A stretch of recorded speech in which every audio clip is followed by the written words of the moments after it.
Namaskar. In this series, our next topic is the psychology of forgiveness. As Mahatma Gandhi stated that an eye for an eye only ends up making the whole world blind. On the other hand, human beings appear to have an innate tendency to reciprocate negative interpersonal behavior with more negative behavior.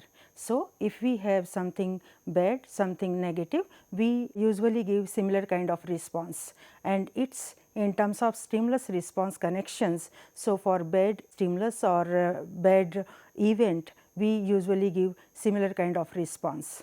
When insulted by a friend, rejected by a lover, or attacked by an enemy, most people are motivated at some level to avoid or to seek revenge against the wrongdoer. And broadly, these two factors are to avoid and to seek revenge against someone who did wrong with you.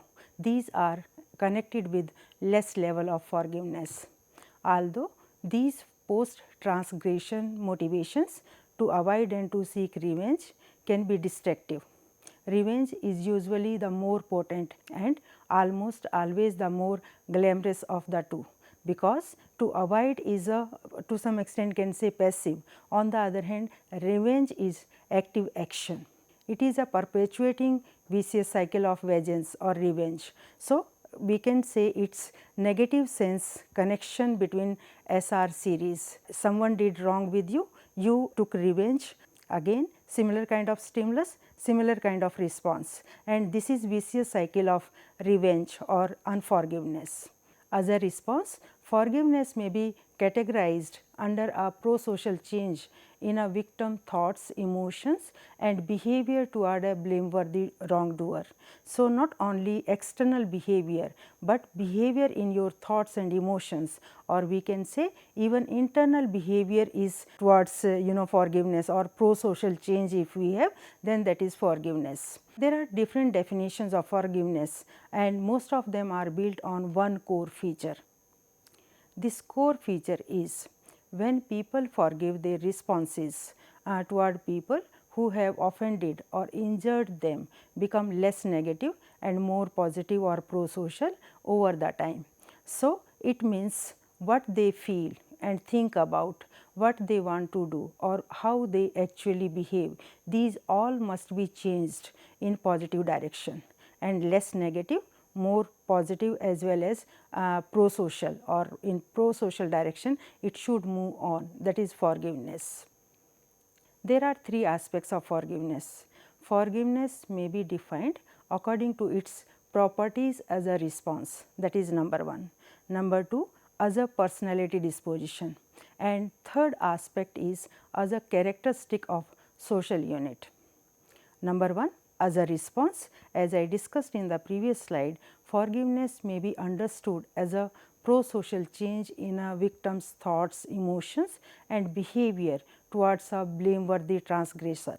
So, it means you have change in your thoughts, emotions and behavior toward pro-social changes. Second is, it is understood as a personality trait or personality disposition. As a personality disposition, forgiveness may be understood as a propensity to forgive others across a wide variety of interpersonal circumstances. So, in this case, we count forgiveness as a trait of our personality. In this sense, people can be scaled along a forgiving unforgiving continuum, with most people by its definition falling somewhere towards mean of the population. So, in this case we have a scale on which we have number of items related to forgiving and unforgiving, and finally we try to find out where do you stand on this scale of forgiving and unforgiving. The disposition to forgive might itself have several aspects as stated by various scholars. Third one is as a quality of social units. Forgiveness may be understood as an attribute that is similar to intimacy, trust or commitment. Some social structures like some marriages, families, communities are characterized by a high degree of forgiveness. On the other hand, some other social structures are characterized by less forgiveness. So, it depends which is the situation and how much chances of forgiving you have. Next point is development of disposition to forgiveness. It has been observed that like other intrapersonal and interpersonal character strengths, it also develops during different stages of our life. It is reasonable to ask whether these age related trends in forgiveness are linked to age related trends in general cognitive and moral development. And scholars have tried to understand forgiveness in terms of cognitive and moral development theories. The stages of revengeful forgiveness and restitutional forgiveness. That's first one. Reason that forgiveness is only appropriate after the victim has obtained revenge and the transgressor or wrongdoer has made a compensation. So, it means you did wrong, pay for it. Second stage is when the people are at the intermediate stages. Expectational forgiveness and lawful expectational forgiveness is the hallmark of this stage. So, you are expected to forgive and lawful expectations is there, that is why you are motivated to forgive someone. Reason that forgiveness is appropriate because social, moral or religious pressures compel them to forgive. So, there are some circumstances from the external forces, and these forces like social, moral, religious pressures, they compel you to forgive. Third is people at the high stages. Forgiveness as social harmony and forgiveness as love. So, for social harmony as well as for love, you are motivated to forgive. Reason that forgiving is appropriate because it promotes a harmonious society and is an expression of unconditional love. So, you want to get unconditional love as well as you love to have harmonious society or in society harmony, that is why you want to forgive people.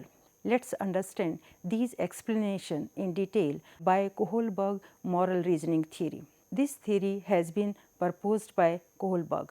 He has mentioned that there are three levels. Levels are pre-conventional, conventional and post-conventional. In each level, he has described two stages, stage 1, 2 in pre-conventional, stage 3 and 4 in conventional and 5 and 6 in post-conventional. In pre-conventional, first stage is age 2 to 4 and social orientation at this age is obedience and punishment, and second one individualism and instrumentalism. Second level conventional, and here stages are third and fourth and age range 7 to 10 and 10 to 12. In this group good boy and good girl or nice girl issue is there, as well as child behaves as per law and order. Third one is post conventional level. Fifth and sixth stages are there, and at the age of teens as well as adult. Social contract and principal conscience is there. Let us know Kohlberg stages of moral development in detail. Kohlberg identified three levels of moral reasoning as I discussed in previous slide: pre-conventional, conventional and post-conventional level. Each level is associated with increasing complex stages of moral development, and let us know a little bit more about first level, that is pre-conventional. Throughout the pre-conventional level, a child sense of morality is externally controlled. Externally controlled means reward and punishment would decide what kind of behavior is expected from a child and what type of behavior he is supposed to do. Children accept and believe the rules of authority figures such as parents, teachers or other social agents. Child with pre-conventional morality has not yet adopted or internalized society's conventions regarding what is right or wrong. So, he does not learn what is right or wrong, but right or wrong will be decided by reward and punishment for him, but instead focuses largely on external consequences that certain actions may bring, and actions will decide what he is expected to do and where is his motivation and what he is interested to do. Then this level is divided in two stages. Stage 1, 2 to 4 years, obedience and punishment orientation. Stage 1 focuses on the child's desire to obey rules and avoid being punished. So, child want to avoid punishment, and that is why he is doing certain type of behavior. Stage 2, 4 to 7 years, instrumental orientation is there, and stage 2 expresses the what's in it for me position, in which right behavior is defined by whatever the individual believes to be in the best interest, what he will be getting instead of it, and this will decide what is expected to do. For example, when a child is asked by his parents to do a task, the child asks, "What's in it for me?"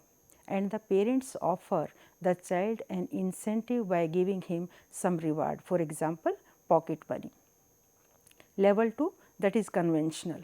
Throughout the conventional level, a child's sense of morality is tied to personal and societal relationships.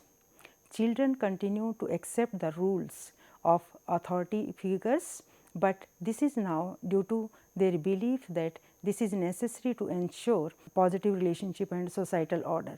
So, he want to manage, or he is interested to have positive relationships as well as societal order, and that is why he is following unforgiveness and moral values. Stage 3 is 7 to 10 years, and good boy or nice girl orientation is there. In this stage, children want the approval of others and act in a ways to avoid disapproval. Emphasis is placed on good behavior and people being nice to others.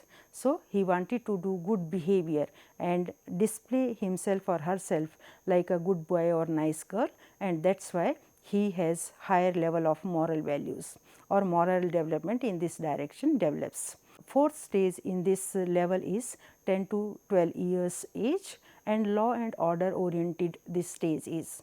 In stage 4, the child blindly accepts rules and convention because of their importance in maintaining a functioning society. So, he learn law and order, as well as he is motivated to follow law and order, and that is why this stage name is law and order orientation. There is an obligation and a duty to uphold laws and rules. Most active members of society remains at this stage, that is the fourth one, where morality is still predominantly dictated by an outside force. It's outside force because you learnt rule and regulations from external world, from your society, from your culture, from your nation, and you are following them. Level 3 is post conventional. Throughout the post conventional level, a person's sense of morality is defined in terms of more abstract principles and values. People now believe that some laws are unjust and should be changed or eliminated. So, because at this stage you have internalized the things, you are able to review rule regulations and then could decide what is right for you and what is wrong for you. This level is marked by a growing realization that individuals are separate entities from society, and that individuals may disobey rules inconsistently with their own principles. Post conventional moralists live by their own ethical principles, principles that typically include such basic human rights as life, liberty and justice, and view rules as useful but changeable mechanisms rather than absolute dictates that must be obeyed without question. Stage 5 under this level is teens. Social contract orientation.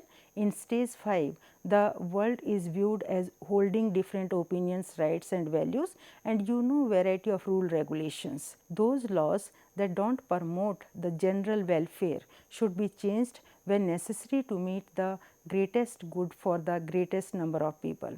This is achieved through majority decision and unavoidable compromise. Therefore, democratic government is theoretically based on stage 5 reasoning. Stage 6 during adulthood, universal ethical principle orientation. In this stage, moral reasoning is based on abstract reasoning using universal ethical principles. People choose the ethical principles they want to follow, and if they violate those principles, they feel guilty, because they have already internalized these moral values, rule regulations, and if they do not follow, then they feel guilty. In this way, the individual acts because it is morally right to do so and not because he or she wants to avoid punishment, because now one has learnt this behavior and that is why it reflects in his behavior. It is in their best interest, it is expected, it is legal, or it is previously agreed upon. Although Kohlberg insisted that stage 6 exists, he found it difficult to identify individuals who consistently operated at that level and its advanced level of. So, if we just summarize this theory has 3 levels as we have already discussed, as well as 6 stages. And as per these stages, you could see infancy, preschool, age, school age, during schooling, teens and adulthood, and then there are description in short. So, let us once again summarize stages. Obedience punishment first stage, as you know, no difference between doing the right things and avoid punishment. Second one, interest shifts to rewards rather than punishment, and effort is made to secure greatest benefit for oneself. On the other hand, level 2 stages, the good boy good girl level is the first one, and effort is made to secure approval and maintain friendly relationship with others. On the other hand, next one is orientation toward fixed rules. The purpose of morality is maintaining the social order. Interpersonal accord is expanded to include the entire society. And the third one, where you have internalized these moral values, where you are moving towards internalizing these moral values. Mutual benefits, reciprocity is there, moral right and legally right are not always the same. You learn during your experiences. Utilitarian rules that make life better for everyone. You want to follow all those rules which are better for all. Morality is based on principles that transcendent mutual benefits. That is the last one, where you have internalized all moral values. Now, next point here is to understand just opposite part of forgiveness, and opposite of it is when we have high level of avoidance motivation or revenge motivations. So, this is a scale which is studying avoidance motivations as well as revenge motivations, or you could understand if person has low level of forgiveness, then he would be having such kind of behavior, and can say this person has lower level of forgiveness and high level of avoidance motivation and revenge motivations. As I discussed about these two motivations at the initial stage of this chapter. Let us understand these two motivations, avoidance and revenge, through this psychological test. This psychological test is transgression related interpersonal motivation scale, and it has mainly two factors, avoidance motivation and revenge motivation. Instructions are, for the following questions, please indicate some current thoughts and feelings about the person who hurt you. Use the following scale to indicate your agreement with each of the questions. So, who hurt you means you need to forgive this person. To some extent we can say, if we discuss it in terms of forgiveness. So, Likert scale here is strongly disagree to strongly agree. Strongly disagree 1, disagree 2, neutral 3, agree 4, and 5 strongly agree. So, high score means avoidance motivation or high revenge motivation, because strongly you are agree with these statements which are related to avoidance motivation and revenge motivation. Here I have changed color just to show you which one are related to revenge, which one related to avoidance motivations. So, let us know through these questions how do we define avoidance and revenge motivation. First, revenge motivation, I will make him or her pay. I wish that something bad would happen to him or her. I want him or her to get what he or she deserves. I am going to get even. I want to see him or her hurt and miserable. So, these questions are related to revenge. On the other hand, other questions are or items are related to avoidance motivation. I keep as much distance between us as possible. I live as if he or she doesn't exist, isn't around. I don't trust him or her. I find it difficult to act warmly toward him or her. I avoid him or her. I cut off the relationship with him or her. I withdraw from him or her. So you just see in these two motivation, in one we are motivated to avoid such kind of person, we are motivated to avoid wrongdoer. On the other hand, in second one, red one, revenge oriented motivation we have. So if person has high score on avoidance motivation and revenge motivations, so he has such kind of behavior. On the other hand, he has less level or poor level of forgiveness in his personality. There are various benefits of forgiveness. That is why positive psychologists talking about learning forgiveness and give importance to forgiveness as a trait of our personality. These benefits are: forgiving people differ from less forgiving people on many personality attributes.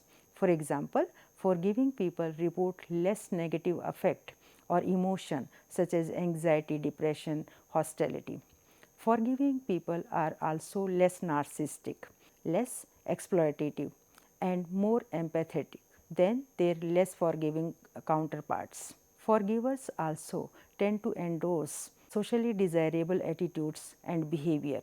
Moreover, self-rating of the dispositions to forgive correlate negatively with score on hostility and anger, as well as with the clinician's rating of hostility, passive aggressive behavior and neuroticism. So, it means high level of forgiveness is negatively correlated with negative factors in our personality.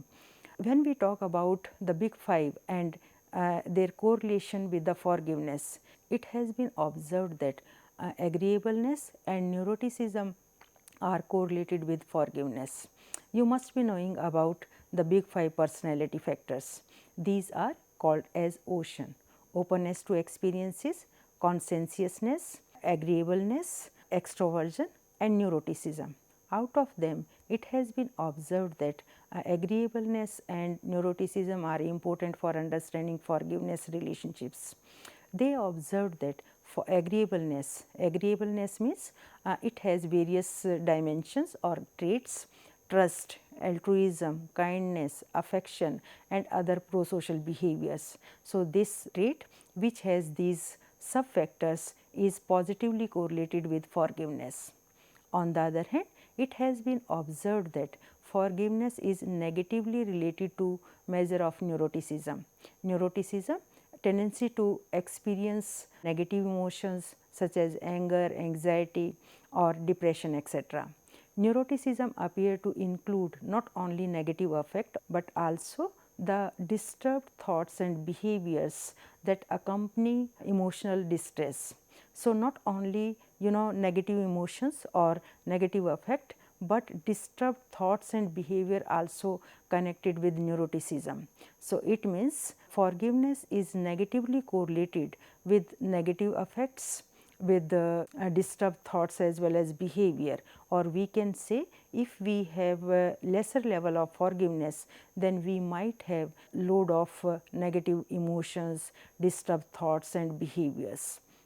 In terms of social factors, researchers have observed or found that people are more willing to forgive in relations in which they feel satisfied, close and committed. So, the relationship where they are satisfied, they are close, they are committed, in those relationships they are ready to forgive more. In terms of psychological impact, it has been observed that low scores of the forgiveness self scale were more strongly related to depression, anger, anxiety and low self-esteem, which suggests that people who were more forgiving were less prone to experience such psychological difficulties. So, if we are higher at forgiveness, then we have lesser psychological difficulties in terms of anger, anxiety, low self-esteem, and that is why we promote to have high level of forgiveness.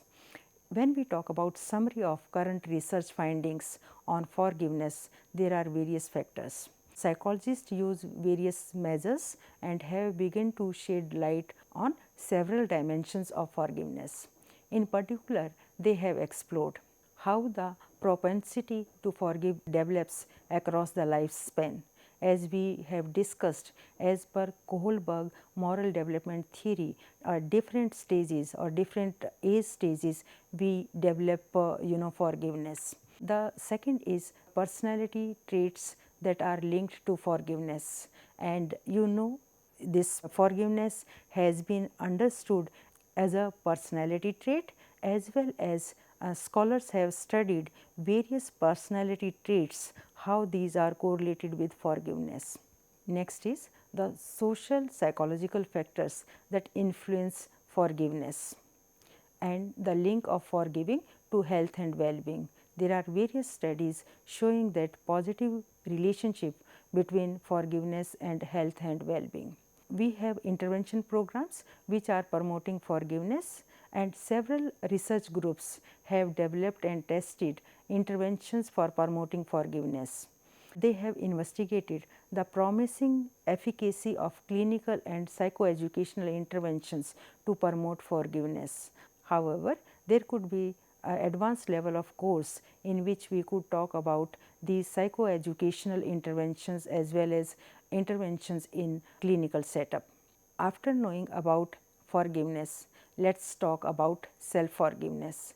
Like self-compassion, self-forgiveness is also important for us, and it is positively correlated with our health, psychological as well as physical health.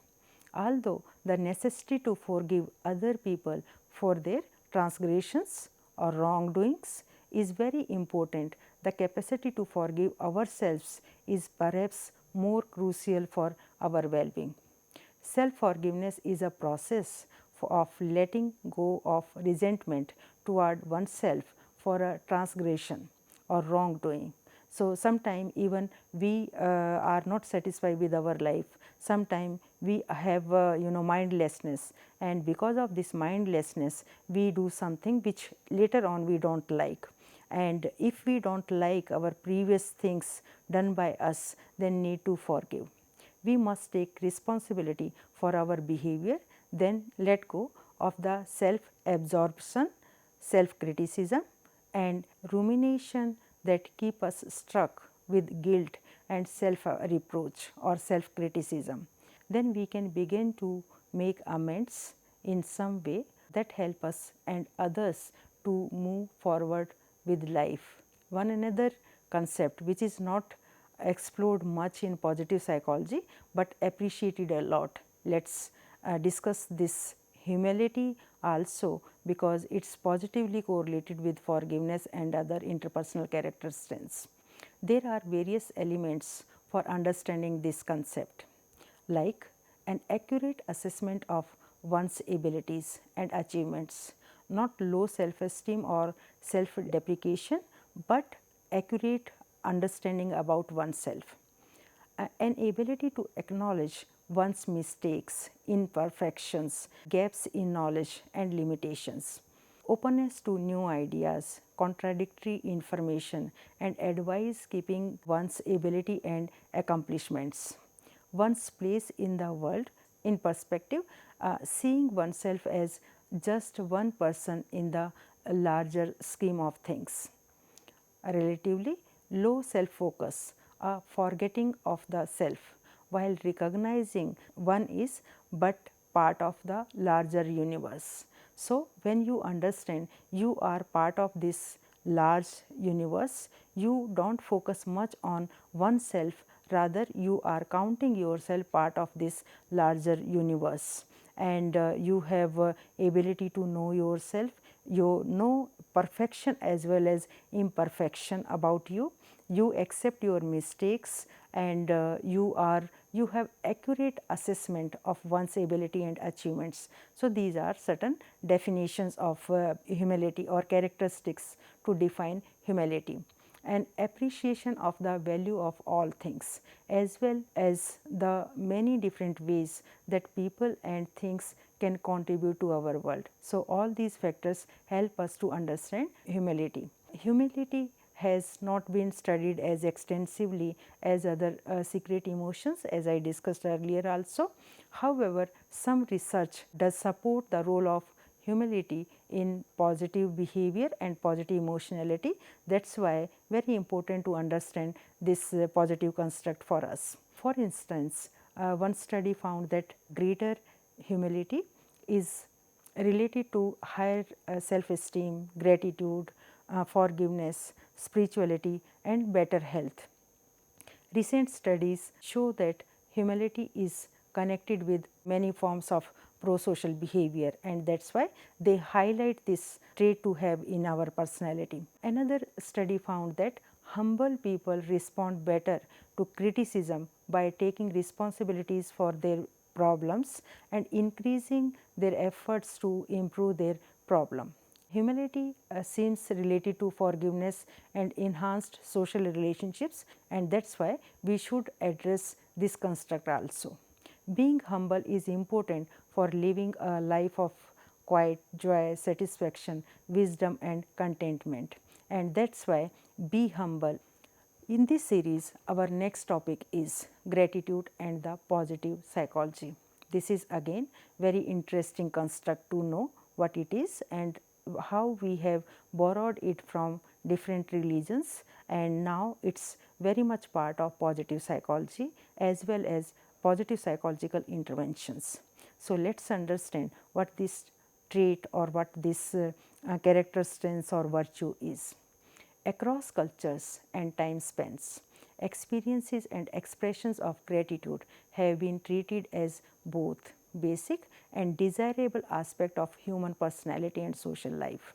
For example, gratitude is highly prized human disposition or human characteristic in Jewish, Christian, Muslim, Buddhist and Hindu thoughts. So, in almost all religious thoughts, it has been highlighted, it has been counted as highly prized human disposition.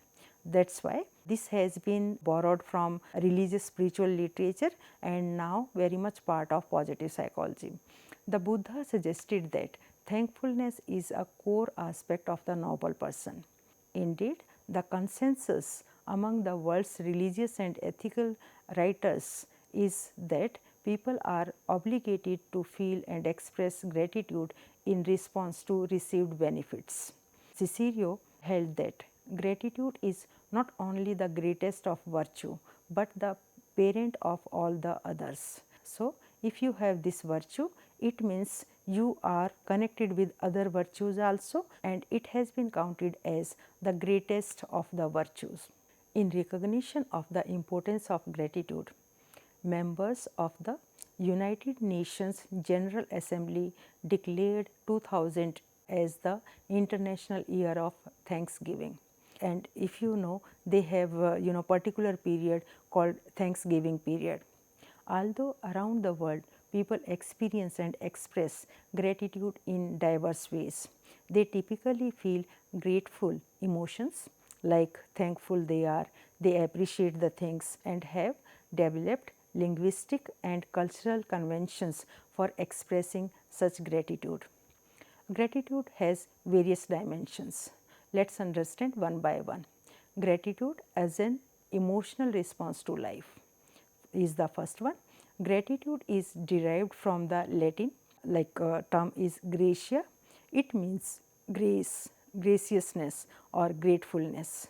So, all derivatives from this Latin root are have to do with kindness, generosity, gifts, the beauty of giving and receiving or getting something for nothing. So, these are some related meanings of the term gratia, which is the root term for gratitude. As a psychological state, gratitude is a felt sense of wonder, thankful and appreciation for life. So, whenever we experience gratitude, then we feel, oh great, we got it, feel thankful and appreciation for life we experience during this period.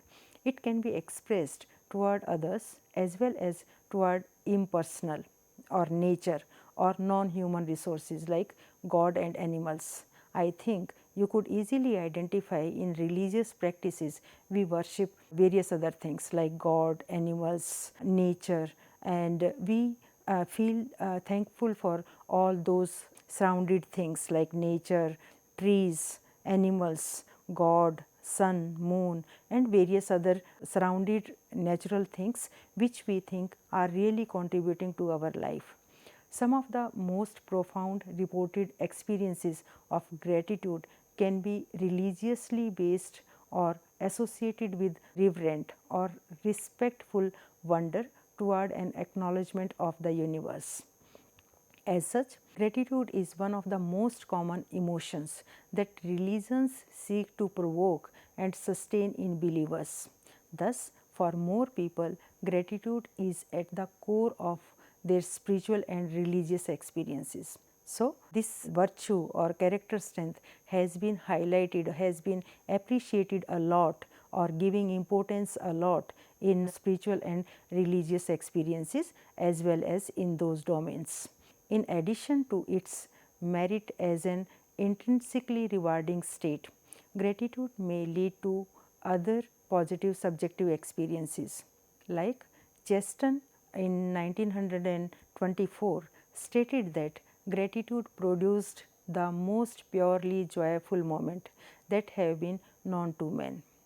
Empirically, gratitude is a pleasant state and is linked with positive emotions, including contentment, happiness, pride, and hope. So, it's positively correlated with various positive traits.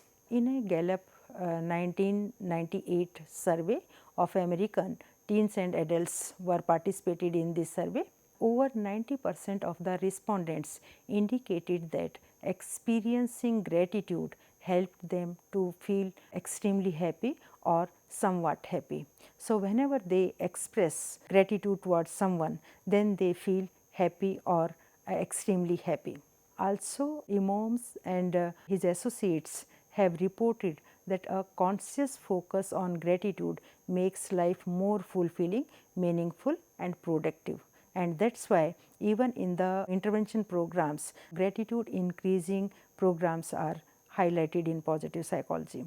Two elements are required for gratitude. Number one, interpersonal context.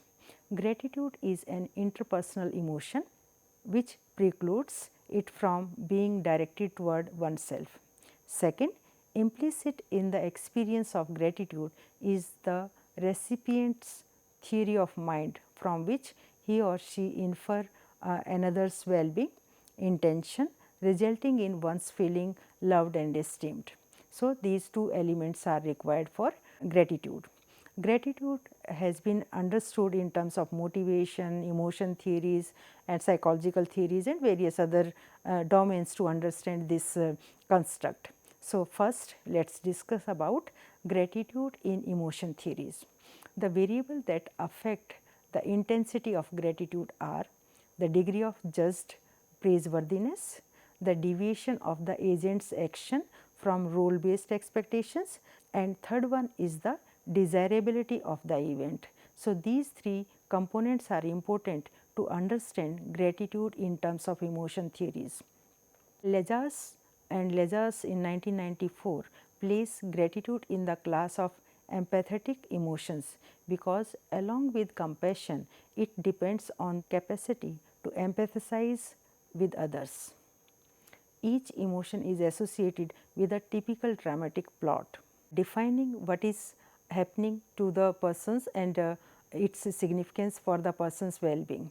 So, this dramatic plot for gratitude is the appreciation of an altruistic gift, and that is important for the person who has received it.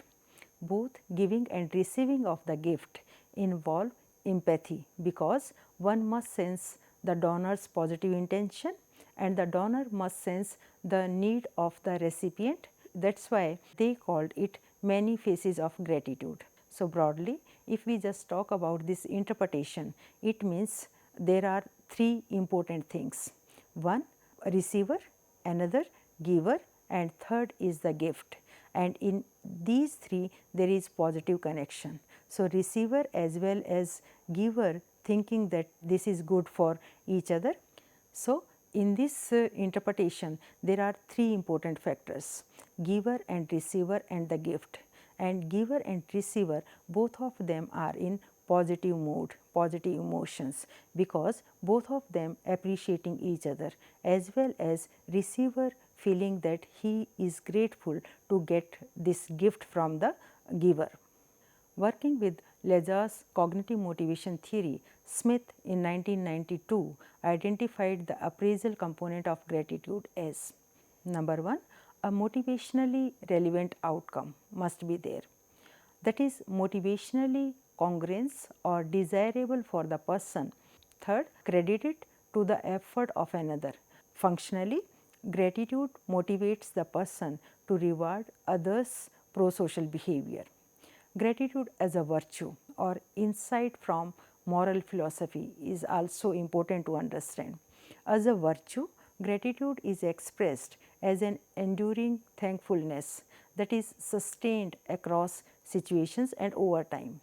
So, gratitude represents an attitude toward the giver and an attitude toward the gift, a determination to use it well, to employ it imaginatively and inventively in accordance with the giver's intention. So, these all aspects are part of gratitude.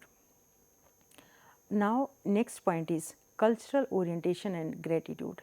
Is it understood differently in different cultures? There are some studies showing that it has cultural orientation. For example, in a comparison of participants from the United States and South Korea, found that while expressing gratitude benefited the US participants with spikes in well-being, means when they expressed gratitude, they increased their level of well-being. On the other hand, this activity was significantly less helpful for the South Korean participants, resulting in decreases in their well-being. So, when they were expressing gratitude, it has been observed that their well-being was reduced, decreased.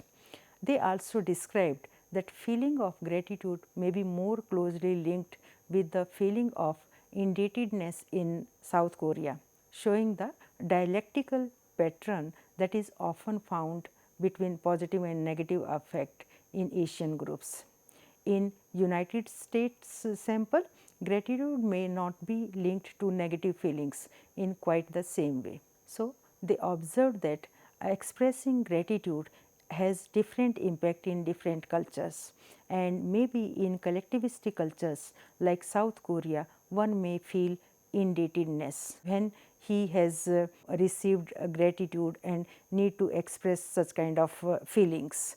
So, in that case, this person is not feeling positive because somewhere back in his mind is indebtedness or rini, or someone just offered certain help and now he is indebted because of that help, and that is why it is triggering negative emotions along with positive.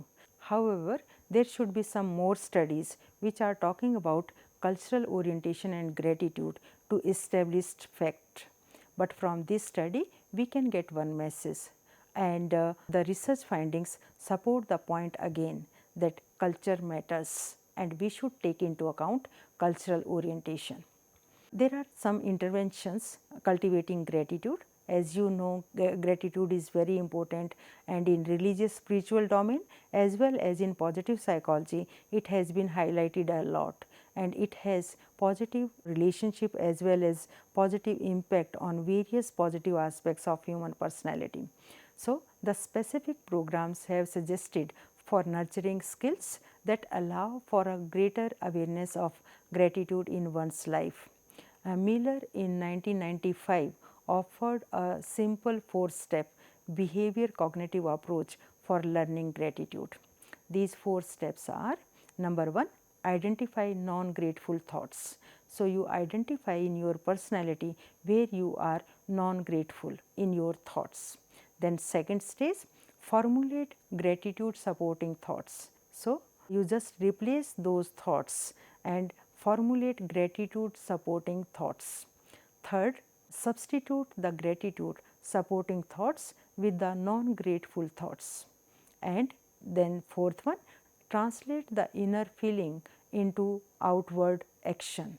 The feelings or the thoughts which you have created in your mind, now you convert them in your actions. By following these 4 steps, a person is able to live with greater contentment, studied by them. Hope you have learned various aspects of forgiveness and gratitude in today's class. Let's watch this video and experiment in gratitude, the science of happiness, at the end of this lecture. Thank you very much.